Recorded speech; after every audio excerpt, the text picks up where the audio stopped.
Another powerful image type for Amazon photography is getting a 3D rendering.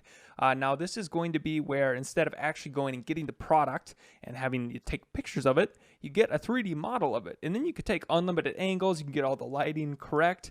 And if you need to get a little bit of a change done, you can nice and easily. Now, this is really useful if you have something that is just really hard to photograph. And it's also even used in categories like supplements quite a bit. And, if you need to somehow explode it out and kind of show how it works and everything, it's a very valuable thing. So I'll show you guys some examples here quick.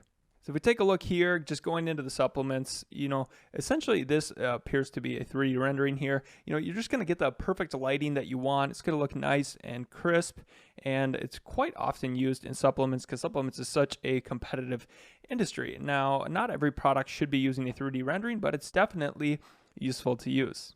And if we just go on to Google here, you could see the example of an explosion photo. So sometimes this is actually quite oftenly used in technology, or if something is a technical, or you want to know all of the pieces and how something works, definitely something useful to use. So if you guys are interested in getting some 3D rendering done, check out down below. We have some examples of listings that you can go and services that are offered on Fiverr and Jungle Market, just to get an idea of what you get for what you pay. And these seem like some good opportunities. So check that out if you're interested, and on to the next video.